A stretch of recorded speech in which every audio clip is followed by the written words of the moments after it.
Hello everyone, welcome to the Power 9 video for Pioneer. Now these are my thoughts of the Power 9. I do actively want to know if I missed anything, so let me know down in the comments. Let me know your Power 9, because I'm interested to see, how the community stands with this, what Power 9 cards are in this format, and I think it's really defining of, where the format's going to go in the future. So, honorable mentions, we have Adeline for mono white. It is the epitome of the best aggro shell in the format, and I think Adeline is the sole reason why it's able to combat mid-range as well as potentially even fighting control shells, because it does produce bodies by itself. So post Wrath, this card can come down and rebuild your board. Liliana the Veil is efficient 3-drop planeswalker. It's great against control. It powered up Rakdos mid-range even further than what it used to be. Fires of Invention is starting to make its presence into the format more. There's Karuga Fires. Incarnation also was playing Fires of Invention. So it's starting to see play, but they're more on the lower level of tier 1 to tier 2, upper tier 2. So expect them to keep rising, and it's on the backbone of this card that you get 2 free spells per turn. Ledger Shredder is powering up tempo, is one of the fundamental pieces of tempo. I love it. It gets big. It rewards you for protecting it because you actively get to connive. And it's not hard in a tempo deck to cast 2 spells. And it's also fueling another Power 9 card to another caliber. So it's definitely a great card. There's a reason why it's $20. Yeah, so. Teferi, Hero of Dominaria. Clearly, I got a foreign language one. Sorry about that, but it is the backbone of one of the best control shells. It's a great planeswalker. The card advantage, untapping 2, that helps you leave up a Dovin's Veto, potentially absorb, while still committing something to the board, is pretty great about this card. And it does get rid of the best non-land permanent from your opponent's side of the board.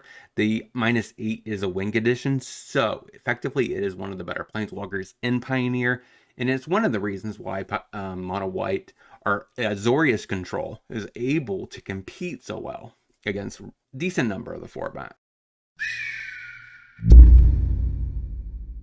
Hello, it's your host KebbieG. Don't forget to subscribe, hit that like button, also the bell notifications. Don't forget to check out the sweet stuff that's down in the description down below. Number 9 on our list is probably a controversial one.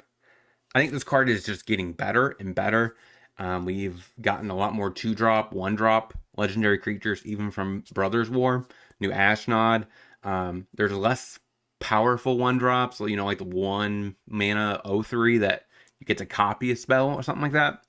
But they are pushing legendary creatures because they're targeting commander. So expect this card to keep getting better, and eventually it's going to be as powerful as a normal Mox.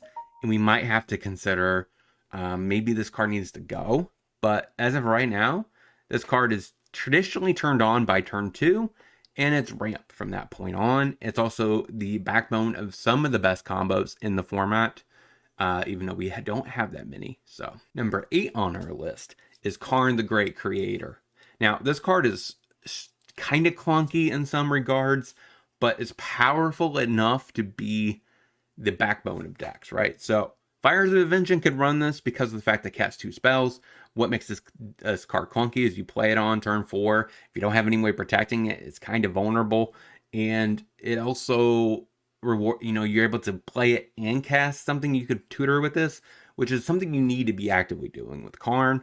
So in Mono Green Devotion, you have enough mana at your disposal of dropping 2 mid-range threats. So 2 4-drops, pretty reasonable to cast in Mono Green. It can be found off of course, Storm of the Festival, and it locks down another top deck that we're going to talk about a little bit later. And there's a lot of answers you could have in game 1, like Curse, a Tormod's Crypt, you name it, you have access to it all the time. Number 7 on our list is a giant that has seen almost all the play when it comes to red-based decks, right? It is your mid-range threat for the most part in mono-red or any red-based strategies, even Rakdos mid-range. It deals with the elves to help control mono green devotion. And it also is a fine rate, 3 mana, 4/3 beat stick. It's perfect on all axes of this card. So the fact that it's a 2 mana stomp and a 4/3 is so unbelievably powerful. Is definitely the best card outside of Oko. I mean, ones that got banned from the Throne of Eldraine, it's the best card from Throne of Eldraine that is still legal in Pioneer. Number 6 on our list is the removal discussion. Fatal Push gets rid of the elves. It's mediocre when it comes to actually sprocking Revolt. There's some decks that do it better than others, like Rakdos Sacrifice. And it does take care of the creature lands, which are, a pretty good component of control win cons, as well as some mid-range decks, and aggro, right? Aggro likes Den of the Bugbear. And so it's nice to have something to hit Mutavaults and stuff like that. So Leyline Binding, the best white removal spell. Most of the time it's 1 mana, especially since it's not hard with having 10 or so. I think it's 10 triomes, yeah. So it's not that difficult to enable the domain aspect of this, and a 1 mana white instant speed, remove anything that's not a land, is a really powerful effect. Number 5 on our list is a card that has been the backbone of Pioneer for a long time. Like, I look back in 2019, I should say. Sorry. 2019, Arclight Phoenix was there. It's still there today. There's a reason for it. Turns out multiple 3/2s with haste is a legit strategy, and Ledger Shredder really put back on the map, I think, because it's able to connive, loot these things away, while still being an effective threat through Graveyard Hate. But Arclight Phoenix is still reasonable, even as just casting it against Graveyard Hate as a 4-drop. It's reasonable. It's not great, but getting three free 3/2s out of nowhere can definitely destroy a deck, and they're flying. So, of course, Arclight Phoenix deserves a slot in the Power 9. Number 4 on our list, arguably to me, is the better of the Graveyard Synergy decks. You don't necessarily have to answer Arclight Phoenix right away, right? You could answer it in the graveyard, of course. That is legit. But once it's on the board, you don't have to answer it right away. You can fight through an Arclight Phoenix. Greasefang, you really can't. If they have a Parhelion in the yard, good luck, sir. So it just came out of nowhere. I mean, when it got printed, and immediately I knew this card was going to be pushing Pioneer to a whole nother level. I didn't really think that it would be at this caliber, but it is consistently putting up results. It's definitely the backbone of the deck. Ezekiel's Chariot, Parhelion, Mardu. Also, there's many different color combinations. Sky Sovereign, really good with this card too. So you have a decent selection of vehicles that all do different things that you kind of actively want in certain matchups. So if you face control, you probably want stuff like the draw one, Bank Buster. If you're against aggro, you want Sky Sovereign because it does actively kill small threats. So there's a lot of package here that definitely could be long-term, consistently one of the best cards in the format, Power 9. Number 3 on our list is Fable the Mirror Breaker. If you're playing red and you're not playing this, you're probably not doing it right. I'm kidding, but it's probably actively true. The one mode, that treasure generating token, is quite powerful. It really just kind of threw Captain L, whatever his name is, used to be the the common one where you just came down on 2/2 attacks and you could make a treasure with haste. I mean, why play that when this card is a card? I guess if you're on Pirates, that's a different story. But the second mode, looting, is great unless you're facing Narset. And then the backside, which is somewhat arguably the worst part of the card, but it allows you to apply pressure to your opponent without actually committing any actual threats, right? So you copy your Bone Crusher Giant, attack for 4. It's still an amazing effect overall. I think the card is arguably the best card on red in Pioneer. So now we have 2 more cards. You're probably wondering what they are. You probably know, but number 2 on our list is Nykthos, Shrine to Nyx.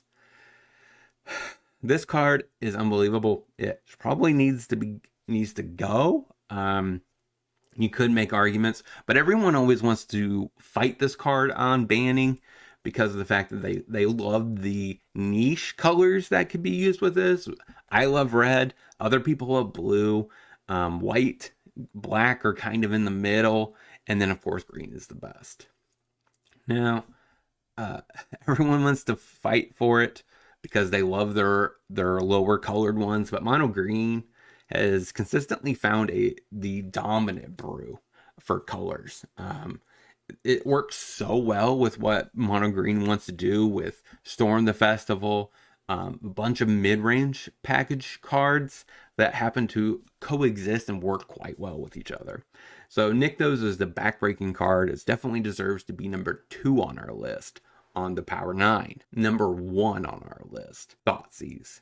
It's definitely, I think, the best card in Pioneer. It's great for combo-based strategies that just want to get the rest in peace out of your opponent's hand. If you're Grease Fang, it's great if you're trying to fight control and you're trying to remove the counter spell so you can get Grease Fang or the removal for whatever piece you're doing, right? If you're a combo deck, you're trying to protect your combo. If you're a non-combo based strategy like Rakdos mid-range, you're trying to actively 1-for-1 them, but you're trying to take another Power 9 card like Fable the Mirror Breaker, like Bone Crusher Giant, whatever. There's a lot of possibilities for this.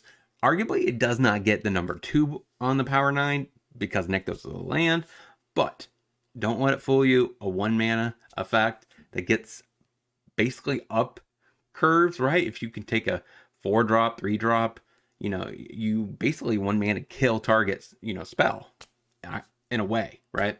It functions on so many different axes and is the backbone of all black based strategies. Either you want it in the main board or you want it in the sideboard for certain matchups. So now one card that you might not, that probably should be in contention, but we have not seen it in action yet, is Diabolic Intent. That could definitely shake things up on the Power 9. It has the power to do so. I just don't know what it actually is going to do in the format. We'll have to wait and see with the release of Brothers War. I think that's the only card in contention that could fight its way onto the Power 9. So if you guys think that have any suggestions or you have your own list, make sure you let me know down in the comments. Don't forget to like, comment, subscribe. I hope you guys enjoyed this video. I have been thinking about doing this video for a while, but I was kind of leery on the the first few of the Power 9. But I think Mox Amber has definitely sealed that section, and it's probably going to keep increasing on the Power 9 just because it's only going to go one direction, right? A free